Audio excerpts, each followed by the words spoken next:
hoje já não mais convivemos com esta realidade, mas ela poderá vir a acontecer.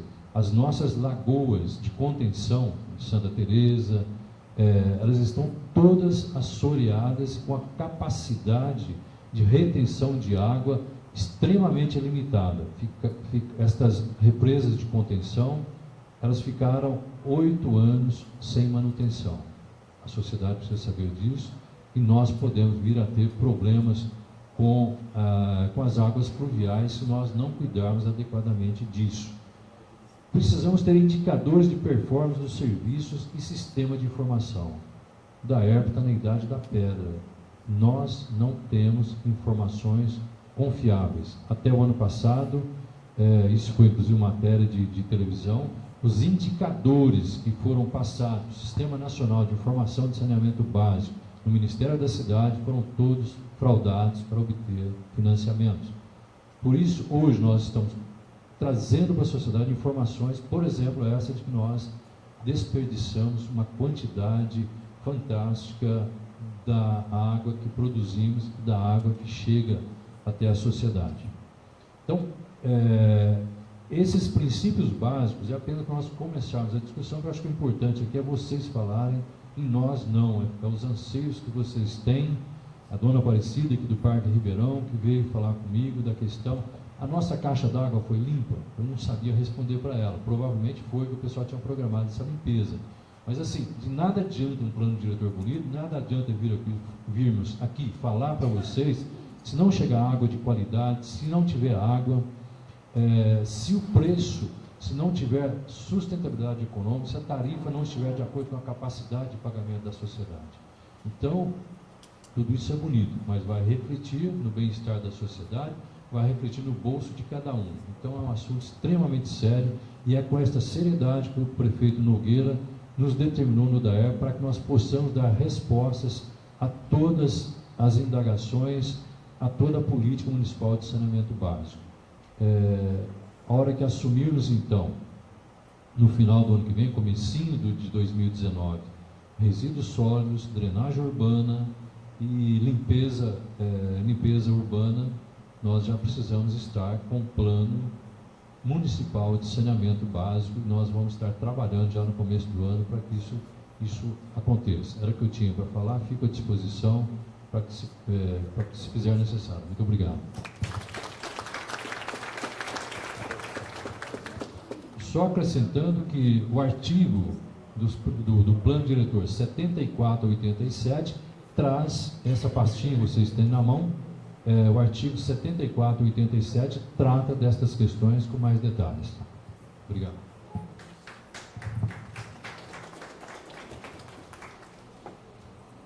Boa noite. Eu vou tentar ser bastante breve, né? Foi um acordo com o Ortega, se passar de 5 minutos o microfone explode.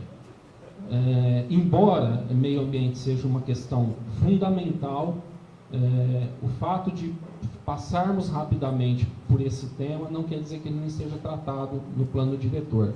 Nós temos hoje em torno de 30 artigos diretos e mais de 40, né, que são indiretos, tratando de meio ambiente, porque é um tema transversal, ele está em todas as políticas propostas.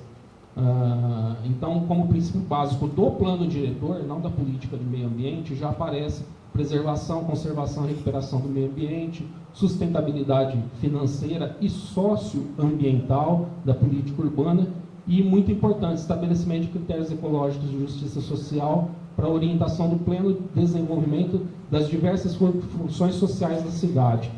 A gente sabe que as funções sociais da cidade são as funções de habitação, a cidade deve prover habitação, serviços, educação, saúde, lazer, e tudo isso está relacionado ao meio ambiente. E não somente ao meio ambiente natural, mas esse meio ambiente construído, né? Um ambiente de qualidade. Então, a cidade não cumpre sua função social dissociada da qualidade ambiental. Como diretriz geral da política de desenvolvimento municipal, está já colocado, desde o primeiro plano, a preservação, proteção, recuperação do meio ambiente, da paisagem urbana, dos mananciais e recursos hídricos, patrimônio histórico, artístico, cultural do município. Nós já ouvimos aqui falar, vou reforçar um pouquinho isso, e é importante, existem alguns instrumentos da política ambiental, né, através dos quais a gente aplica a política ambiental. E, como foi falado, existe um compromisso do governo da elaboração e aprovação das leis complementares a este plano. Eu falei hoje à tarde ainda, relembrei, que em 95, quando foi publicado o nosso plano diretor, nós só tivemos a primeira lei complementar aprovada em 2004, que foi o Código do Meio Ambiente, com um distanciamento de 9 anos, depois mais 3 para a lei de parcelamento do solo, e essa distância da discussão e aprovação das leis acaba gerando, às vezes, até conflito ou dificuldade de aplicação dessas leis. Então, hoje, diferente do que era colocado, que não se falava ainda na revisão do Código de Meio Ambiente, nós temos firmado aqui neste plano o compromisso de, em um ano, estar com o Código de Meio Ambiente atualizado, assim como as demais leis, ou seja, todas serão construídas numa mesma linguagem, no mesmo momento, discutindo isso tudo junto com a sociedade. Então, a lei do Código de Meio Ambiente é um instrumento, será atualizada no prazo de um ano, e eu estou trazendo aqui, tem muito mais coisa que já previ o plano, estou trazendo alguns importantes que foram acrescentados. O Plano Estratégico de Sistema de Áreas Verdes e Arborização Urbana, que substitui a proposta de um plano diretor de arborização, então muito mais abrangente, com levantamento, cadastramento, identificação de áreas, identificação de necessidades e propostas.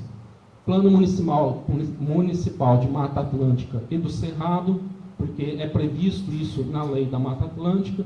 No entanto, Ribeirão Preto não está classificado dentro dessas áreas de Mata Atlântica. Nós somos uma área de transição entre Mata Atlântica e Cerrado, e de fato o Cerrado sendo mais importante.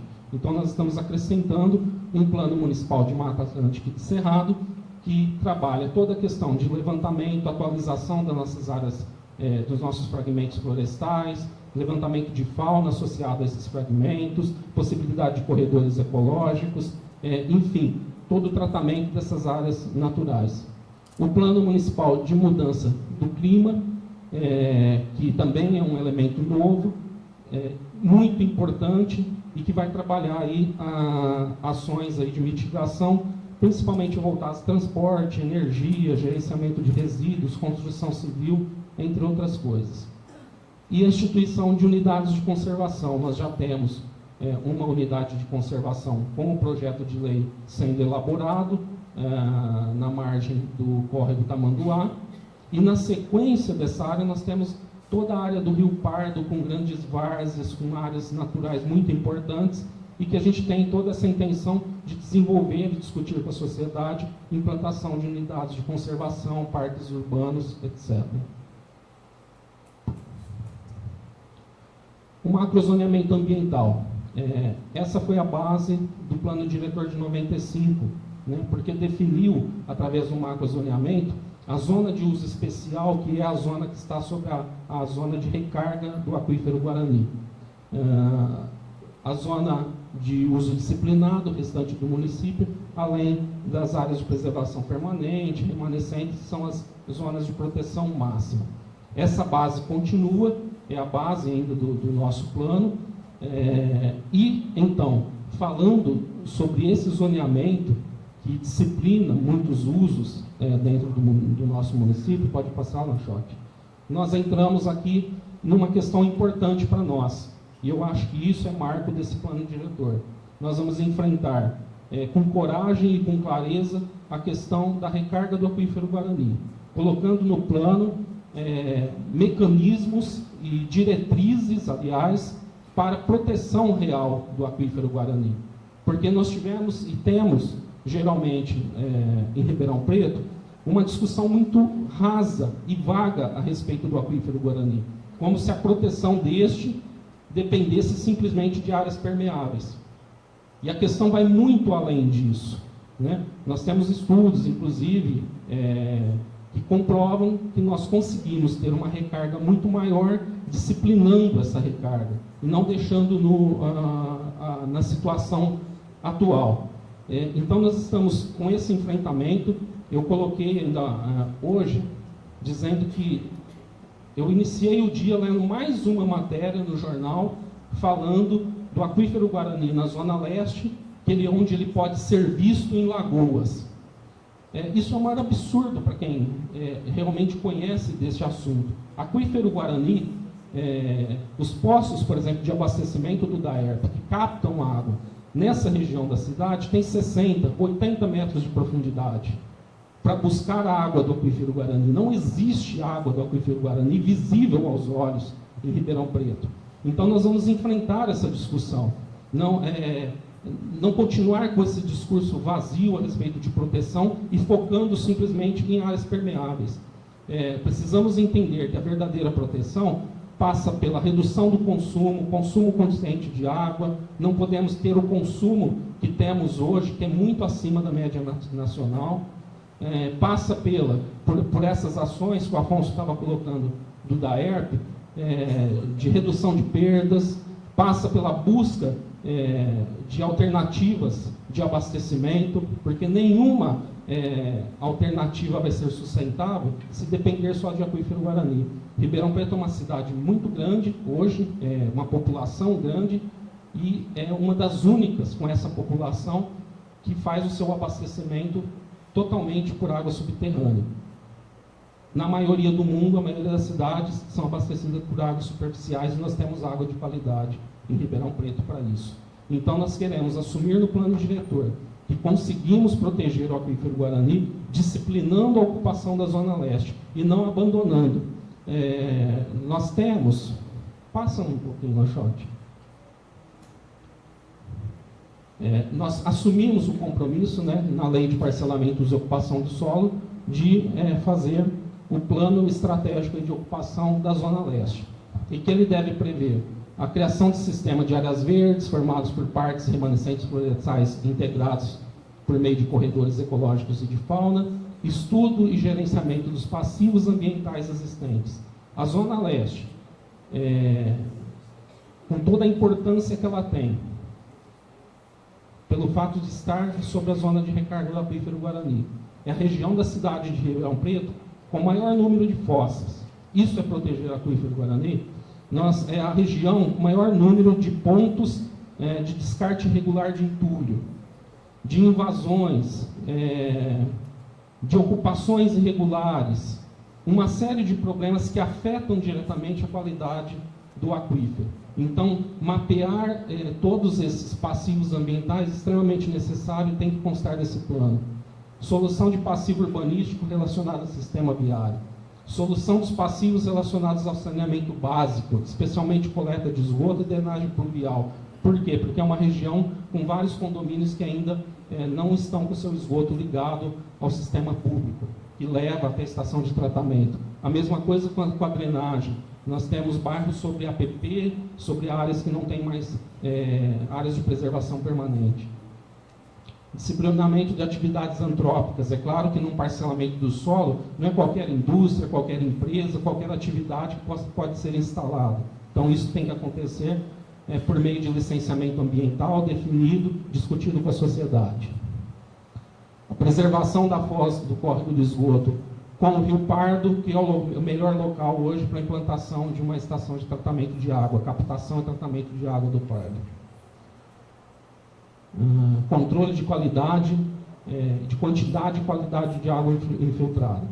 No plano diretor, nós temos aí vários artigos que apontam e garantem a proteção. Não constava do plano a reserva mínima de 35% de áreas verdes, constava da lei de parcelamento do solo, trouxemos isso para o plano. 35% do sistema de áreas verdes corresponde a 75% mais do que no restante da cidade. Nós constamos do plano que, se não comprovado a eficiência dos sistemas de recarga do aquífero, infiltração, qualidade da água, capacidade de infiltração, esse percentual pode ser ampliado.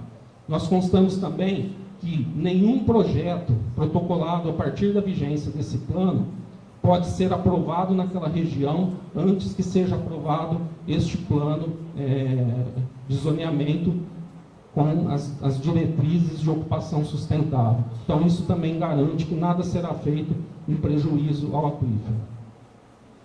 Pode passar, Lanchote, não sei se tem mais. Bom, esses são artigos que eu listei, que todos eles falam isso que eu estou falando, simplesmente a garantia de proteção. Quem tiver ler todo o texto do plano diretor vai perceber vários dispositivos, que inclusive estivemos com o Ministério Público discutindo esses dispositivos, que foram muito bem recebidos. Eu acho que, para que a gente tenha uma produção ainda essa noite, eu encerro minha fala por aqui. Tá?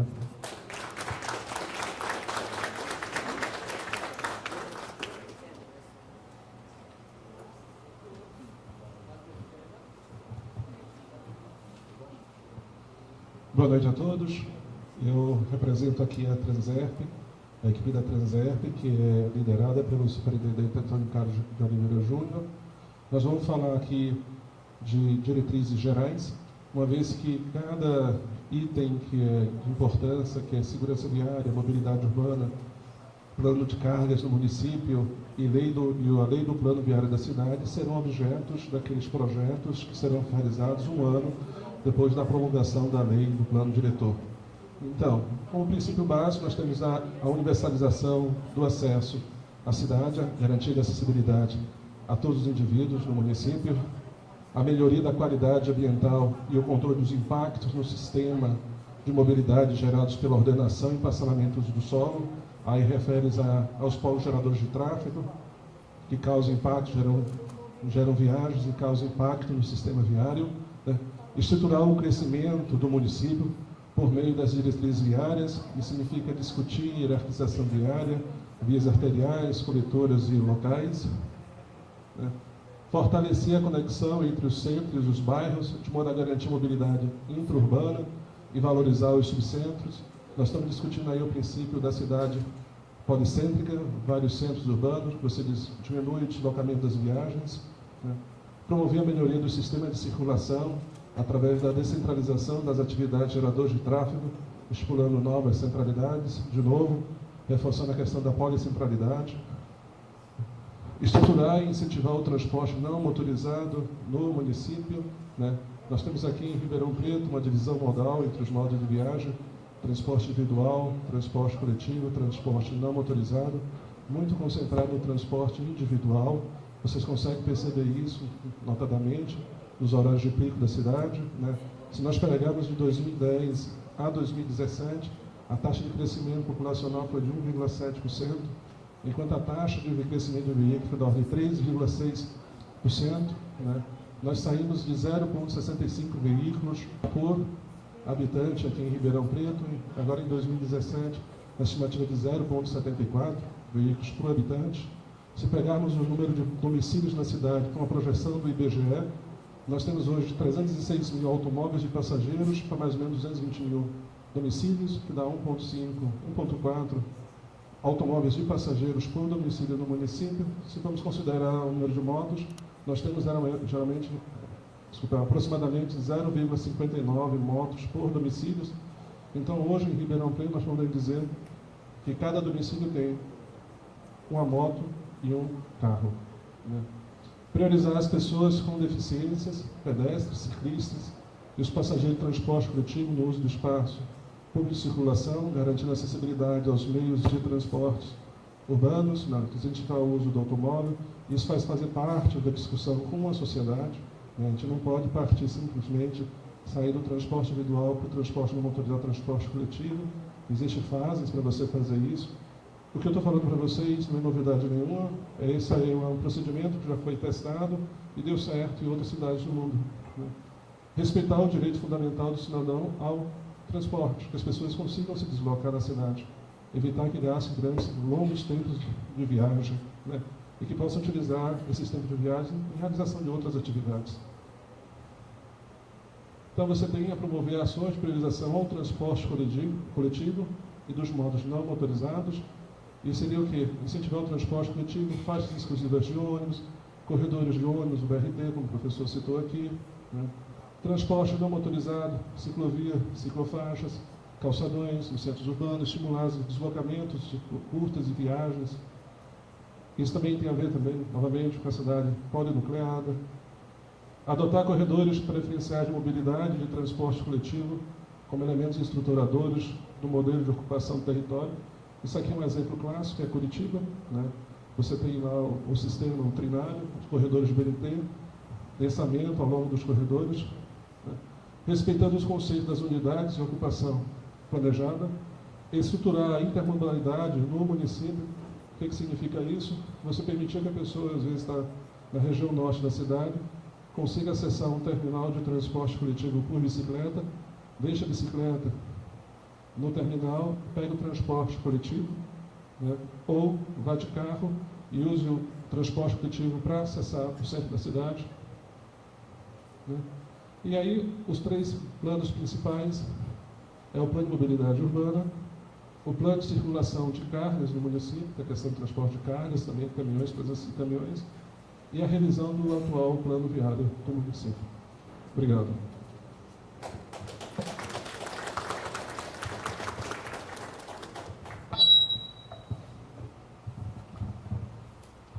Olha, quem quer usar a palavra, está ali a Luciana, que está já fazendo anotações ali. Nós já vamos começar em 2 minutos, nós vamos começar. Vou falar rapidamente aqui sobre alguns destaques na área da habitação. Aí a questão de aproveitar melhor os vazios urbanos ou terrenos subutilizados, priorizando sua utilização para fins habitacionais, definir um órgão técnico ou administrativo para tratar da questão da habitação na administração municipal.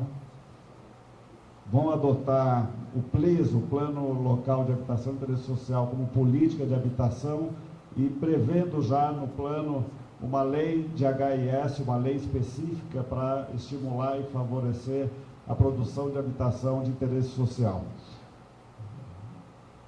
Implantar assistência técnica nas áreas de arquitetura, urbanismo e de engenharia para a construção de melhorias de habitações de interesse social.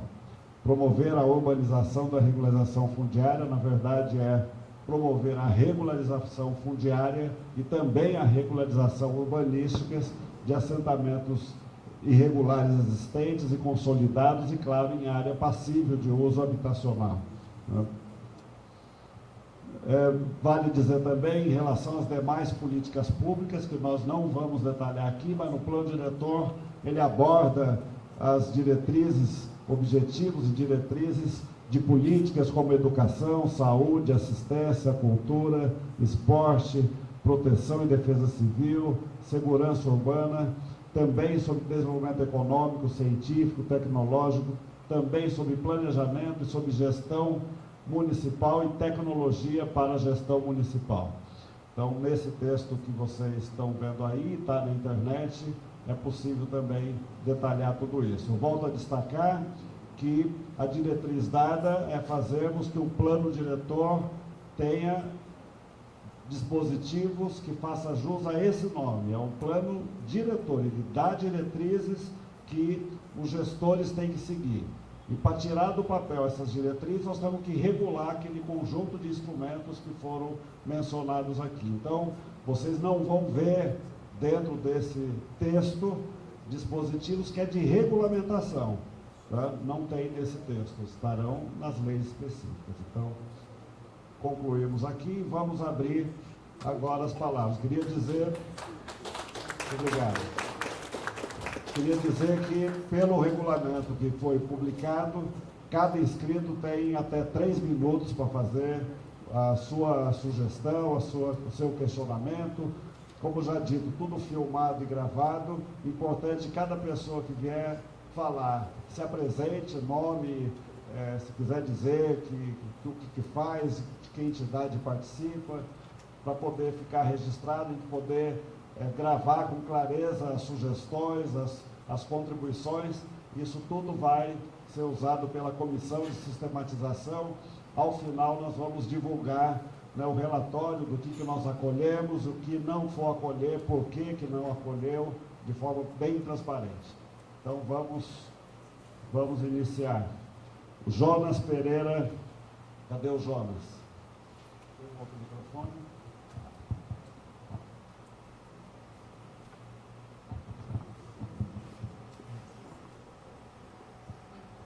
Boa noite, meu nome é Jonas, eu sou conselheiro municipal de cultura e eu tenho 4 propostas de inserção de texto no que concerne a área da política cultural em Ribeirão Preto.